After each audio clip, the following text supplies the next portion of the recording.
Big boss, यदि बैल की तरह आपका शरीर है और दिमाग से आप पैदल है तो बिग बॉस में आपका स्वागत है। भले ही आपकी चड्डी फटी है लेकिन सोच उससे भी फटी है तो आप बिग बॉस में जा सकते हैं। बिना मतलब का बड़बड़ाते हैं और बैल की तरह चिल्लाते हैं तो बिग बॉस में आपका स्वागत है। ऐसा हो गया है कि बिग बॉस को बस अब उसके टीआरपी से मतलब है, चाहे उसे अपने शो में नाली के कीड़े ही क्यों ना लेना पड़े। ऐसा लग रहा कि बिग बॉस अब कोई रियलिटी शो नहीं रहा, गुंडा मवाली शो बन चुका है। पहले इसके शो में सेलिब्रिटी आते थे, टीवी एक्टर आते थे, आर्टिस्ट आते थे, वो भी अच्छे अच्छे, लेकिन अब कोई चंबल का डाकू, किसी बंद शहर का नेता, डॉक्टर, फ्लॉप टीवी एक्टर और ऑनलाइन धमकी देने वाला माइटी राजू जैसे लोग आते हैं।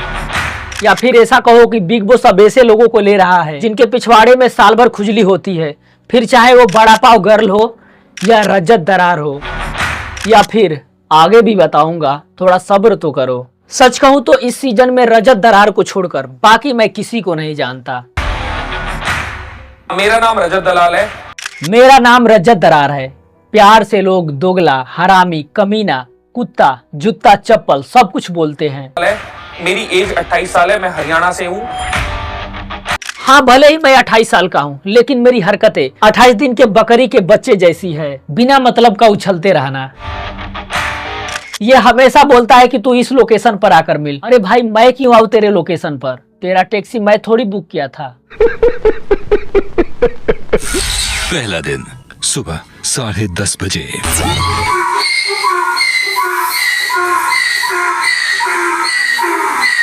पता नहीं ये बिग बॉस अपना सेटअप किस ग्रह पर कर रखा है। सुबह में मुर्गा बोलता है लेकिन इनके यहाँ गधा बोल रहा है। लगता है बिग बॉस वालों का दिमाग सठिया गया है। अगर मुर्गा ही चाहिए था तो इस टकले से मांग लिए होते, गधा रखने की क्या जरूरत थी? केवल रजत दरार से काम नहीं चल जाता।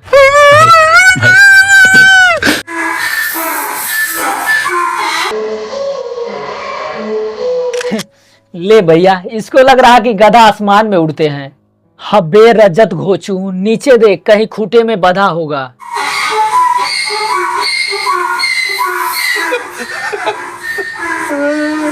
ये एक्चुअली ये वो है क्लॉक कि भैया इट्स मॉर्निंग क्लॉक कि उठ जाओ। वो कोई मॉर्निंग क्लॉक नहीं है दीदी। सच कहूँ तो अपनी भाषा में तुम सबको गाली दे रहा है कि अबे कामचोरों, कितना सोते हो, उठ जाओ और मेरे लिए चाय नाश्ता लेकर आओ। कितना जोर जोर से चिल्ला रहा है, इसको कुछ चाहिए। ये क्या बकवास सवाल कर रही हो दीदी? इसे कुछ चाहिए क्या? हाँ चाहिए, बिकनी चाहिए, लाकर दे दो। पहनकर स्विमिंग पूल में नहाना चाहता है।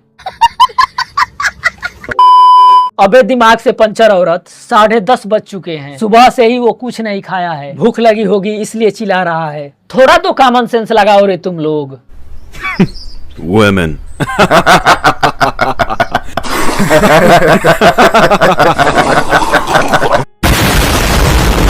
मैं उसको सिखा रही हूँ, टट्टी को टिश्यू में लो, फिर पूरा सफाई करो, डस्टबिन में फेंको और फ्लश कर दो। जितना ये दीदी बासी खाने की तरह नॉलेज दे रही है ना, अगर वो गधा इसकी बात को थोड़ा भी समझता ना तो पहले इसी को बिग बॉस से बाहर करवाता। अरे दीदी, उसका अपना पिछवाड़ा, उसका जहां मन करे वहां पोटी करे, उससे आपका क्या मतलब है? सर पर चढ़कर बोलोगी हगने को तो वहां पर भी हक देगा। आखिर वो गधा है, गधा गधा ही होता है। ओके गधा बेबी। अरे नहीं रे भाई, गधा गधा नहीं होता है। करा ली ना दीदी अपना बेइज्जती। ये गधा को बेबी बोली और वो दूसरे साइड मुंह घुमा लिया। ओके गधा बेबी। मैं यहाँ समझ सकता हूँ, गधा अपनी फीलिंग छिपा रहा है। उसे डर है कि कहीं मैं इसे बेबी मान लिया तो फिर लेने के देने पड़ जाएंगे। समझ रहे हो? समझ रहे हो? समझ रहे हो ना? वो अच्छा गधा। और ये बंदा कौन है भाई? किस उल्का पिंड से आया है जो इसे इतना ज्यादा सर्द लग रही है? देख रहा है ना विनोद, इसे लग रहा है कि सर के नीचे मरुस्थलीय हवा चल रही है, इसलिए नीचे बनियान पहन रखा है और सर के ऊपर समुद्री हवाएं चल रही है जिससे टोपी पहन रखा है। हद है यार। हम हैं डॉक्टर गुणरतन सदावर्ते। हमें गरीबों का वकील बोल के दुनिया जानती है। हमारे खानदान का पेशा डाका डालना था। हम है गुणरतन सदावर्ते। हम एक वकील है, एक डॉक्टर है हम डाकुओं के खानदान से हैं। कुल मिलाकर हम कंफ्यूज है, हम कौन है। रिफॉर्मेटिव थ्योरी इस देश की धरा है, इस देश का प्रिंसिपल है। जितना ये बंदा कंफ्यूज है उससे कहीं ज्यादा इसकी आंखें कंफ्यूज है। आखिर हम देखे तो किधर देखे और ना देखे तो किधर ना देखे। हम जो कहते हैं वो डंके की चोट पे करते हैं, हम गुणरत्न सदा मरते हैं। हम भी डंके के चोट पर कहते हैं, बिग बॉस में आप ज्यादा दिन तक टिकने वाले नहीं हो। कहीं मत जाइए, देखते रहिए आपका क्या बोले चाचा, कहीं न जाए हम?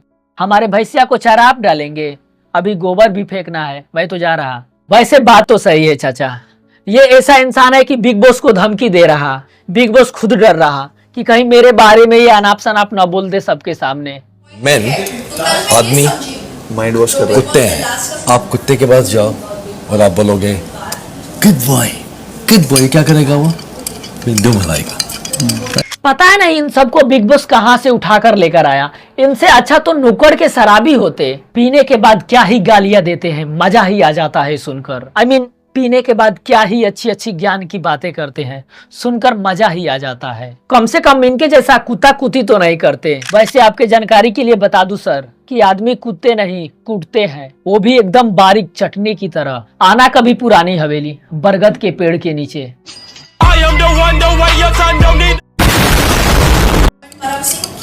मेरी बात सुनो, कुत्ते जैसे हैं आदमी। और भाई मैं इस बीच वाले के बारे में क्या ही कहूँ, पता नहीं किस ब्लैक होल से आया है जिसको इतना ठंड लग रहा है कि स्वेटर और टोपी दोनों पहन रखा है। लगता है ये सब 20 साल मिलजुल कर बिग बॉस का इज्जत वाला कच्चा फाड़ना चाहते हैं। खुद के बारे में लगता है ऐसा कुछ नहीं है कि मैं एक ही तरह का इंसान हूँ। इस सीजन में केवल रजत दरार को छोड़कर बाकी कोई भी अच्छा जानवर नहीं है। गजब बेइज्जती है। बताओ क्या चाहिए तुम्हें? तुम्हें लोनली लग रहा है? मैं बात करूंगी तुमसे। कैसा लग रहा है तुम्हें घर में? सब अपनी बिरादरी के मिल गए।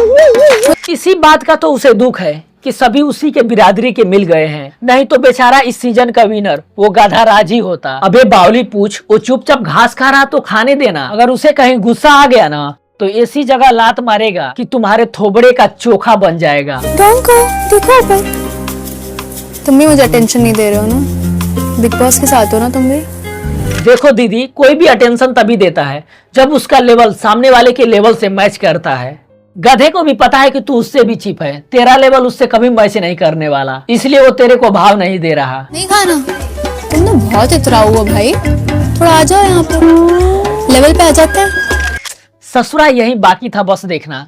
देखो दीदी, तुम कुछ भी कर लो वो तुम्हारे लेवल पर नहीं आने वाला। आखिर उसका भी तो गधा समाज में मान सम्मान है। गधे के माँ बाप ने उसे कभी नहीं सिखाया कि अगर कोई सो रहा हो तो उसके पिछवाड़े में उंगली करना चाहिए। अरे दीदी, अगर गधे की इतनी ही फिक्र है आपको तो उससे शादी कर लो ना, फिर जिंदगी भर आपको गधा ही बना कर रखेगा। क्या फैसला है आप तीनों का? सर हमने डिसाइड किया है कि हम गुण रतन जी को जेल के अंदर डालना चाहते हैं। अभी मैं सीधा बोल रहा हूँ। अरे भाई मैं तो ये कह रहा हूँ कि इसको ऑल टाइम जेल में ही रखो। वैसे भी ये डाकुओं के खानदान से है तो वहाँ पर ये कंफर्टेबल फील करेगा। ठीक लग रहा है, डंके की चोट पे ठीक लग रहा है। ये भाई साहब डंके के चोट पर कब क्या बोल दे कोई नहीं जानता। ऐसा होता सर, मैं क्रांतिकारी आदमी हूँ। क्या बात कर रहे हो तुम? अगर सच में तुम क्रांतिकारी आदमी हो तो यहाँ क्या कर रहे हो? मुल्ली उखाड़ रहे हो? जाओ बॉर्डर पर लड़ाई करो। मैं क्रांतिकारी आदमी हूँ। क्या बात कर रहे हो तुम? क्रांतिकारी अंदर बैठा है। वो क्रांतिकारी अंदर बैठे हैं, वो ना समझ होंगे यार। मैं कानून का दाव पेच खेलने वाला हूँ। मेरे ओ भाई साहब, ये बिग बॉस को भी डायरेक्ट कुछ भी बोल दे रहा। कानून का दांव पेच खेलने वाला लग रहा है ये आदमी। अगर थोड़ा भी कुछ गड़बड़ हुआ तो बिग बॉस पर केस करेगा। यह सब देखकर सलमान खान भी इसे कुछ नहीं बोलेगा। अगर मैं कहीं इसे बोला तो ये मेरा भी केस यही खोल देगा। मेरे से सरकार डरती है, मेरे से दाऊद इब्राहिम डरता है।